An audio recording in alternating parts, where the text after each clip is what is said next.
الخير صباح الخير الناس الكل مرحبا بكم يعطيك صحة سي سلاح pour la facilitation de cette EPU. Alors je me présente pour ceux qui ne me connaissent pas, je suis docteur en pharmacie.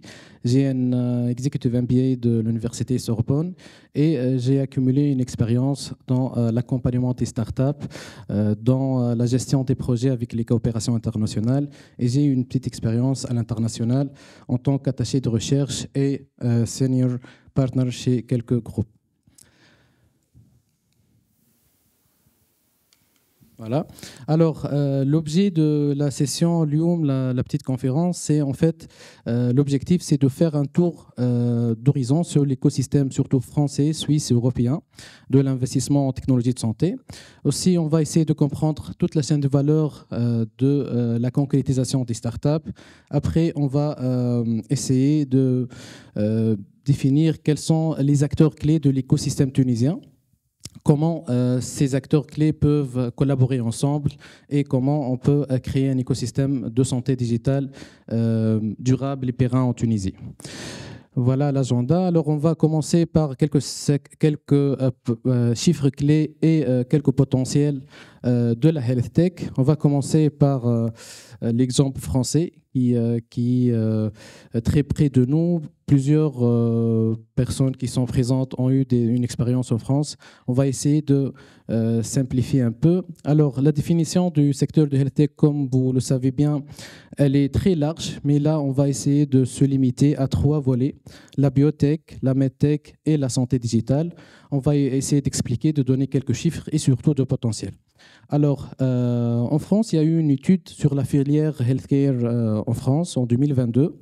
Il y a en fait 2600 entreprises, dont 454 qui ont répondu à ce questionnaire.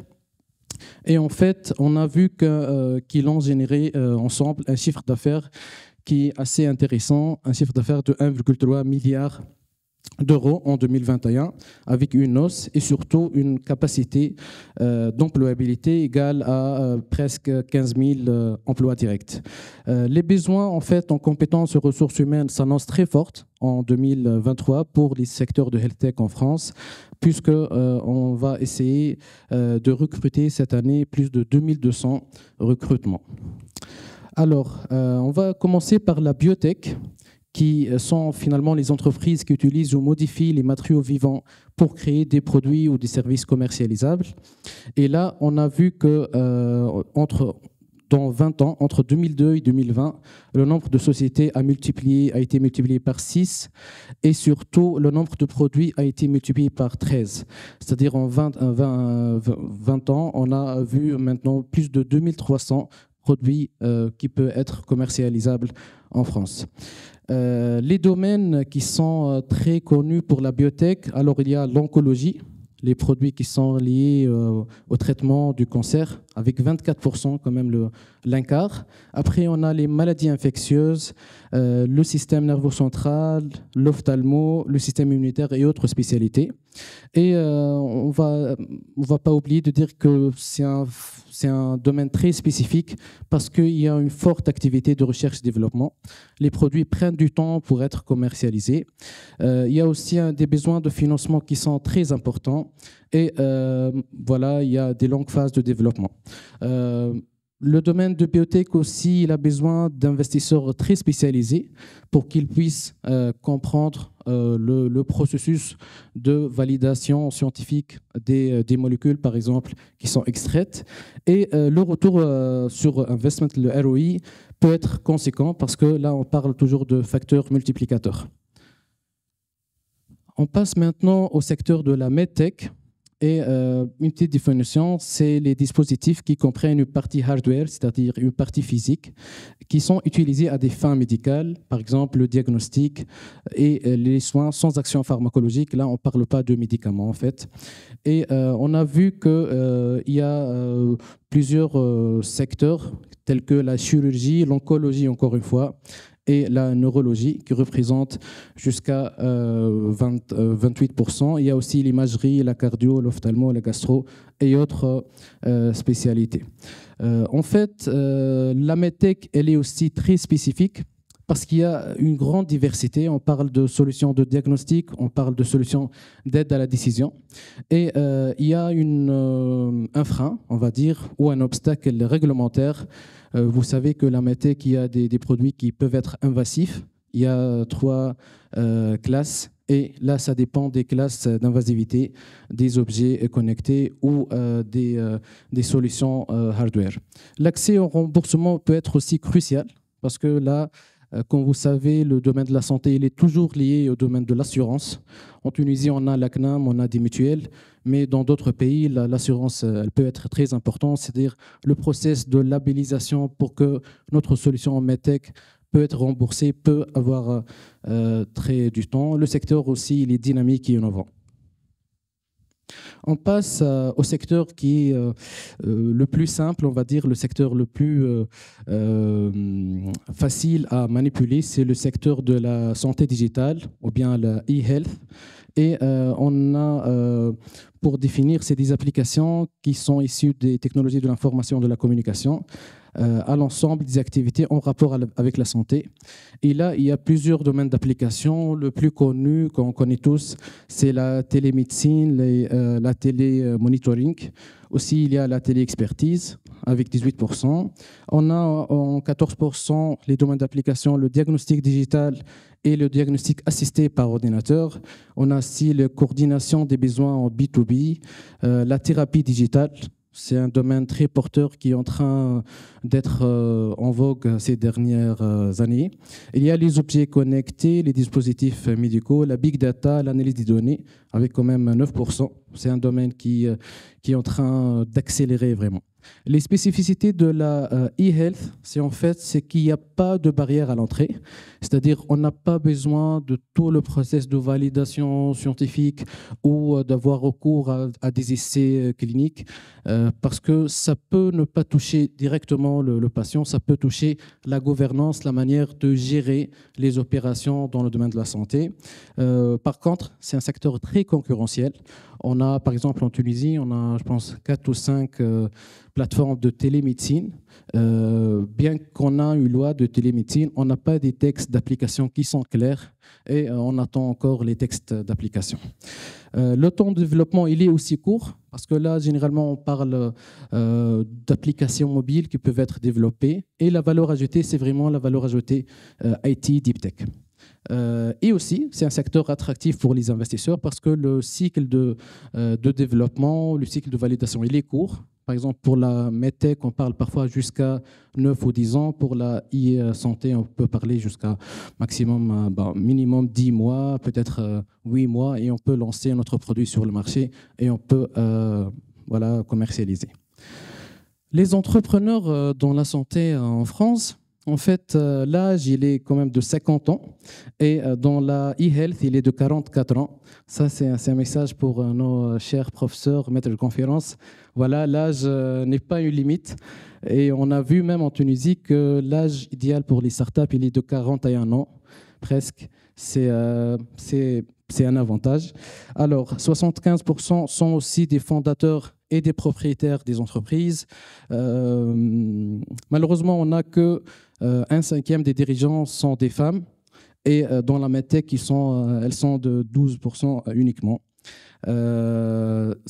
Bien que, voilà, même dans notre public, la majorité sont des femmes, mais pour les fondateurs de start-up, elles ne sont pas majoritaires. Aussi, on a vu que 58% ont déjà une expérience au sein d'un grand groupe. Ça, c'est très important. Et 50% sont des primo-dirigeants, c'est-à-dire c'est lancer cette start-up en technologie de santé, c'est leur première expérience. Là, on va parler un peu de l'écosystème. C'est quoi un écosystème? Quels sont les composants de l'écosystème? Comme vous voyez, c'est un écosystème qui est riche. Là, on a plus d'une quinzaine de structures, qui est dense, qui est variée et surtout qui est complexe. Parce que la chaîne de valeur, elle est vraiment très complexe et on va essayer pendant cette conférence, de vulgariser un peu, de simplifier un peu la chaîne de valeur, de l'idéation jusqu'à la concrétisation, la levée de fonds et l'accès au marché.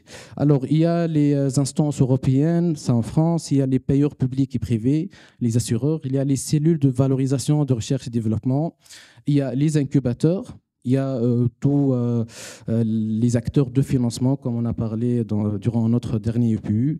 Il y a les concours, il y a les collectivités locales, les belediyettes, les municipalités. Il y a les ministères, il y a les pôles de compétitivité qu'on va essayer de définir juste après, les incubateurs et accélérateurs, et plusieurs structures qui sont existantes. On va commencer par un modèle qui s'est montré très efficace en France, c'est les SAT, qui sont les sociétés d'accélération du transfert de technologie. Et vraiment, il assure le relais entre les laboratoires de recherche et les entreprises. Et ça, c'est quelque chose qui nous manque. Il y a un gap.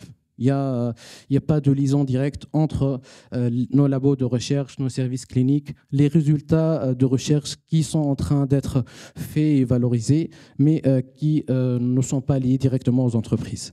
Il y a deux business models pour les SAT. Soit on commercialise des licences à des industriels, et ça peut être vraiment une relation de win-win entre les labos de recherche ou bien les structures publiques avec les industriels, soit ils font l'accompagnement dans la création des startups via l'incubation. Et dans cette phase, il y a un accompagnement précoce dans la création et transversal dans la stratégie et le financement.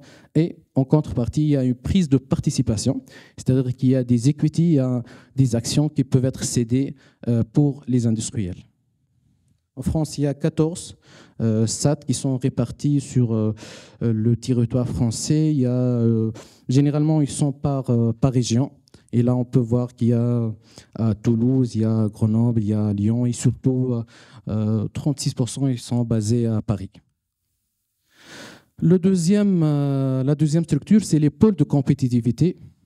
Pendant notre premier EPU, monsieur le directeur régional de la santé a précisé qu'il y a un projet qui va être mis en place dans un an ou mois, qui est un pôle de compétitivité destiné santé, qui va être mis en place juste à Technopole à Mazl Harb. Et c'est vraiment un rôle très important parce qu'il rassemble sur un territoire donné des entreprises, des labos de recherche et des établissements de formation pour développer des synergies de coopération. On a vu, grâce à ces pôles de compétitivité, que l'espace physique, c'est vraiment très important. Il faut que toutes les structures, tous les acteurs, ils se trouvent dans un seul milieu. On a en fait 7 pôles uniquement en France. Et là, vous voyez qu'on n'est pas dans une approche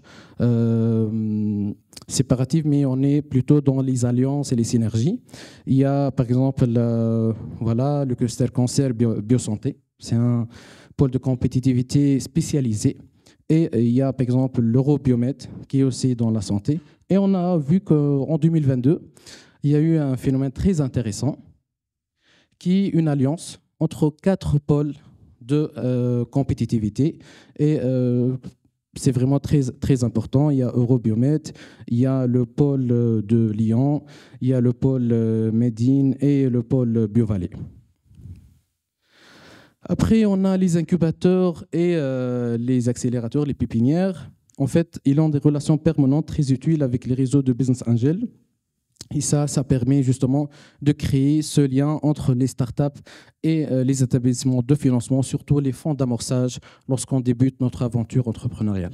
Les incubateurs, comme vous connaissez bien, ils sont répartis sur tous les territoires. Ils accompagnent le projet de l'élaboration, de l'idéation, jusqu'à la concrétisation, jusqu'à en fait la création de l'entité juridique. Ils disposent de plusieurs services tels que le coaching, la mise en réseau, le conseil. Ils peuvent aussi avoir des prises de participation, des actions. Et il y a aussi les pépinières qui permettent à des startups déjà créées d'être hébergées. C'est la partie espace physique. Et on a remarqué qu'il y a plusieurs pépinières qui sont déjà dans les pôles de compétitivité. Ça permet de créer une synergie. Là, vous pouvez voir plusieurs logos d'incubateurs. Il y a Station F qui est très connu. Il y a Paris Biotech Santé, il y a Incub Alliance et d'autres que vous pouvez justement voir. Un autre modèle qui n'est pas vraiment présent en Tunisie, c'est le Startup Studio ou le Startup Factory.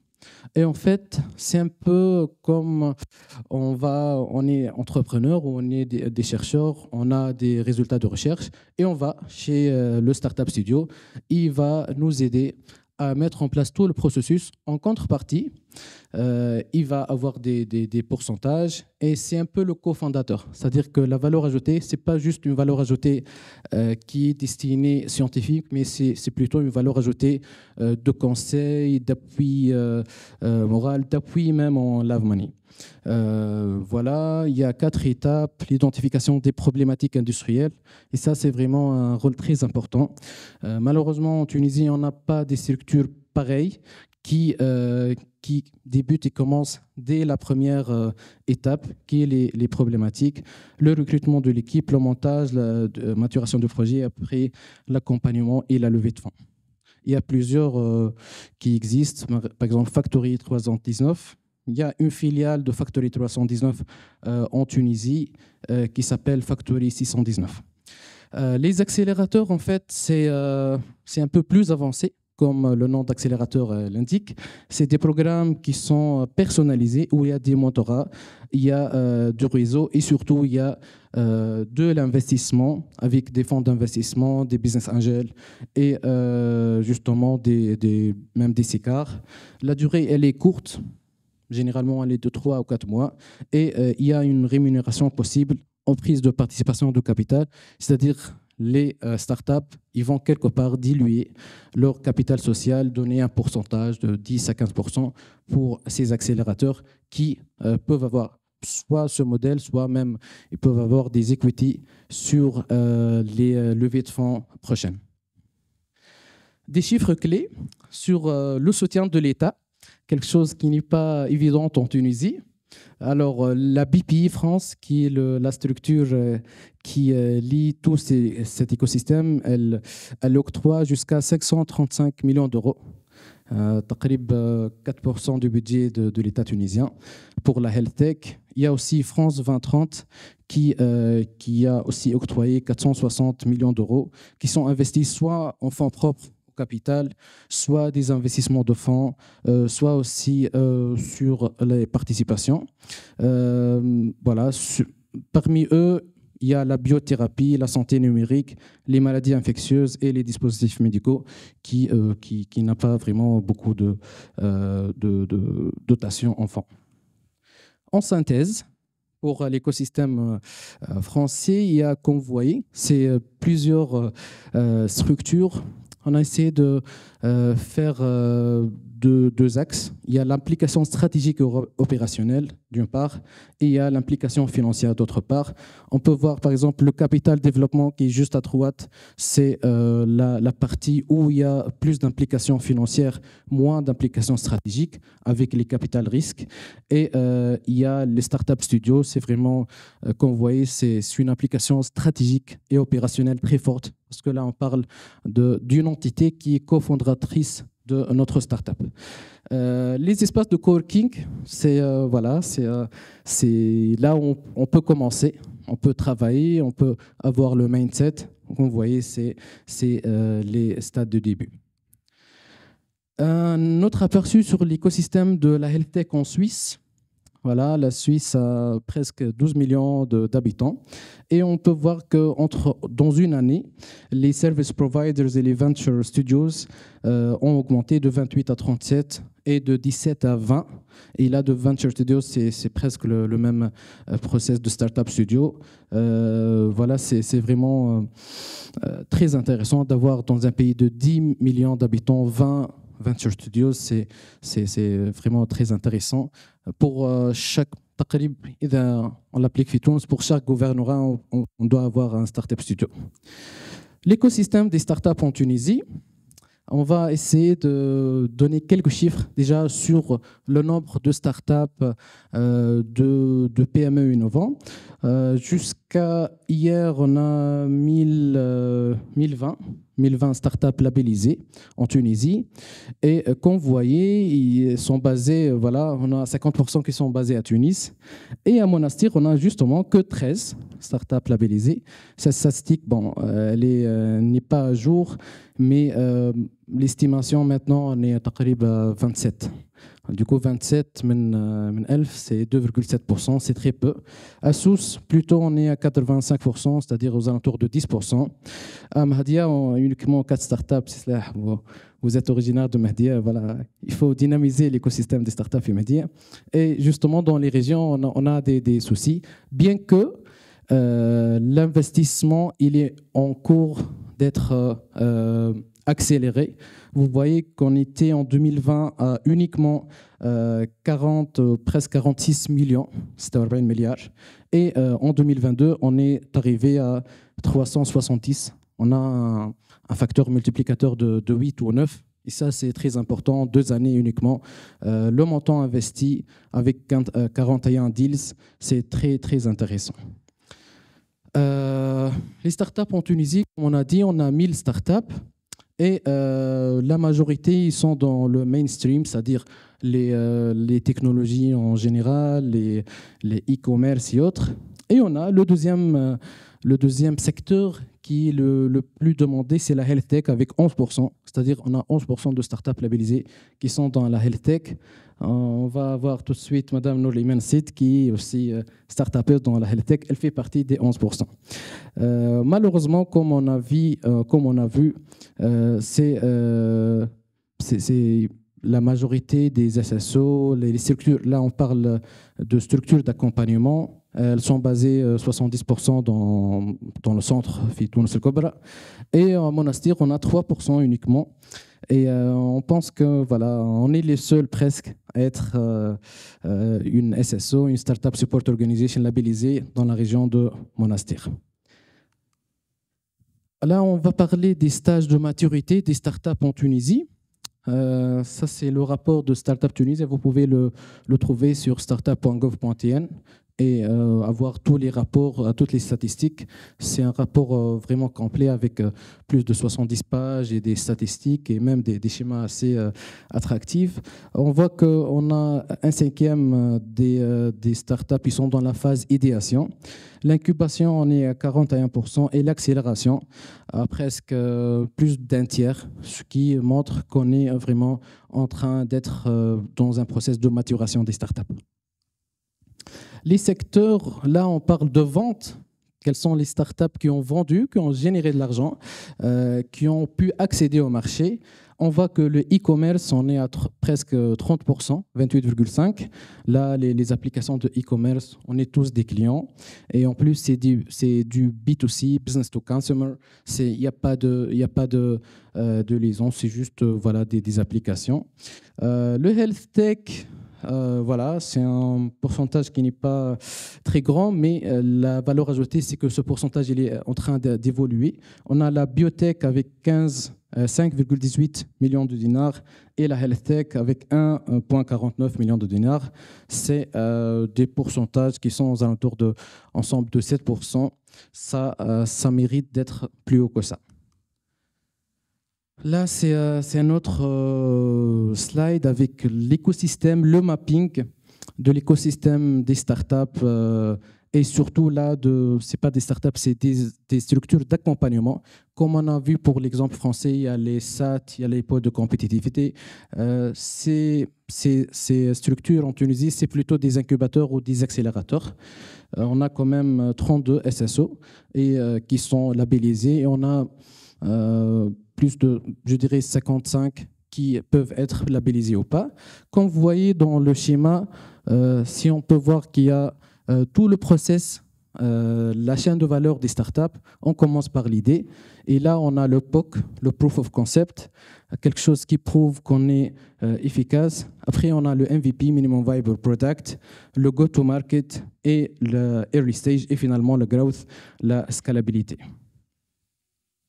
En health tech, on n'a pas beaucoup de structures. On a, par exemple, dans l'idéation, on a le programme d'incubation BioNTech, qui est notre programme d'incubation et qui est en train d'être réalisé ces jours-là en partenariat justement avec la fac de médecine. Il y a Connect Innov, il y a Factory 619 qu'on a déjà évoqué, c'est la filiale de Factory 319. Il y a la Health Tech, Health and Tech, qui est aussi un programme que nous avons mis en place en 2021. Vous voyez que ces structures, avec Our Digital Future, ils sont en train d'être répétés dans tous les stades presque. Pour le mainstream, il y a plusieurs, il y a, je dirais, plus de 30 qui ne sont pas spécialisés, mais si on est des start-upers, on peut quand même aller postuler notre projet et pourquoi pas avoir l'incubation nécessaire. Ça, c'est entre autres les services fournis des 50 structures qui font partie de l'écosystème des startups en Tunisie. On peut aller du coaching et mentoring jusqu'à l'assistance technique, le réseautage, le matching avec les investisseurs, le market access et les grants et même les success fees ou royalties. C'est des services qui sont offerts. Ce n'est pas des services qui sont récurrents. Généralement, c'est délié à des programmes d'incubation, mais vous pouvez voir, c'est quand même un écosystème riche qui n'est pas très spécialisé, mais qui donne envie d'entreprendre. Là, on va parler de l'écosystème tunisien. En fait, je n'ai pas trouvé beaucoup de slides pour cet écosystème tunisien, mais quand même, on a vu que la première chose, qu'il y a un talent. Il y a beaucoup de talents. Il y a quand même 6 facultés médicales, dont la faculté de médecine ici à Monastir, la faculté de pharmacie et médecine dentaire qui sont basées à Monastir, avec les 3 autres facultés de médecine. On a les instituts de biotechnologie qui sont 3, les écoles de santé. On a plus de 12 centres de recherche sectoriels et surtout les écoles d'ingénierie étatiques et publiques qui peuvent justement diminuer le gap entre la santé et la technologie. On a aussi des établissements d'enseignement IT, intelligence artificielle, dans Pristini, que si Nasser va présenter tout de suite, et nous expliquer pourquoi Pristini, justement, et quel est le rôle de Pristini dans la health tech. Il y a des programmes qui sont existants, qui ne sont pas, je dirais, très appliqués. Le programme de valorisation des résultats de recherche, le PRF, le programme d'appui à la qualité, c'est des programmes qui ont justement boosté quelque part l'entrepreneuriat. Il y a aussi quelques, je dirais, embryons de structures de validation, tels que le Smart Lab ici à la faculté de médecine. L'université de Monastir aussi, elle est en train de faire plusieurs initiatives. Et les incubateurs, on a, je dirais, 3 à 4, Health Tech, BioNTech, ConnectInnov et Factory 319, presque qui sont spécialisés dans la Health Tech en Tunisie. Malheureusement, on n'a pas beaucoup d'incubateurs, mais on est en train de travailler sur ça. Alors, les facteurs du succès, comment et pourquoi on doit investir dans les startups en technologie de santé. En fait, il y a une loi qui a été promulguée en 2018, qui est mise en application depuis 2019. C'est la fameuse loi Startup Act. C'est une loi qui donne des avantages énormes. C'est des portes ouvertes. Pour les fondateurs, il y a une bourse qui peut aller jusqu'à 5 000 dinars. C'est des bourses pour start-upers, pour les 3 fondateurs de start-up sur 12 mois. Il y a aussi exonération du CNSS qui représente jusqu'à un quart des charges salariales. C'est vraiment très intéressant. L'avantage pour les startups, c'est quand même, on est dans l'exonération des impôts et c'est un avantage concurrentiel pour nous. Il y a aussi les comptes en devises, il y a la carte technologique avec un seuil de 100 000 dinars. Et pour les investisseurs, on est quand même dans des avantages assez intéressants. Il y a pas on ne paye pas la plus-value sur les obligations convertibles en actions. Il y a un dégrèvement fiscal, c'est-à-dire si on est investisseur et on investit dans la start-up, on ne paye pas le montant qu'on a gagné de l'autre entreprise. C'est-à-dire si on a gagné par exemple 200 000 dinars pendant une année dans une entreprise lambda et on investit ce montant, on va l'investir en 100%, on ne va pas avoir la taxe, l'impôt de 15%, puis les dividendes de 13%. Il y a aussi une bonne faillite. Il y a une loi qui dit que si on investit dans une start-up et que la start-up, malheureusement, elle n'aboutit pas, il y a jusqu'à 60% de ce montant qu'on investit peut être redistribué par l'État. Les facteurs du succès aussi, à part la loi, on a des opportunités. C'est un secteur en tendance. Le marché est actuellement en pleine croissance. C'est un marché sélectif, niche. Certains entrepreneurs, ils aiment les marchés niches et certains pas, mais c'est un marché qui est vraiment en croissance. Le secteur privé et les industries pharmaceutiques sont aussi en expansion. C'est un tissu solide de privé. Les structures sont spécialisées, avoisinantes. Elles sont concentrées dans notre région Tasseh, Al-Mestir, Sousa Mehdi, Qirwan. Il y a quand même on a fait l'autre fois une statistique, jusqu'à 38% des structures sont basées dans ce bassin. Ce n'est pas un bassin minier, mais c'est un bassin de talent.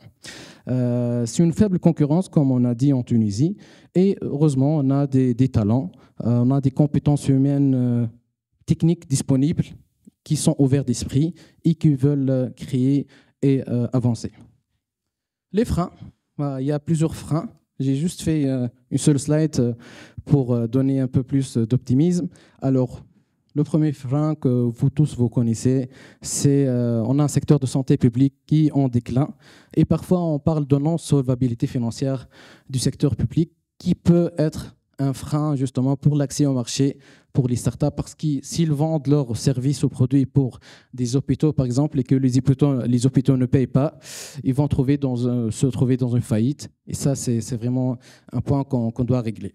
L'infrastructure, parfois, elle est résistante au changement. Là, on est heureux d'avoir cet amphi aujourd'hui avec plein de compétences qui sont porteurs de l'innovation, qui sont porteurs de changer le monde, de changer notre quotidien avec la digitalisation.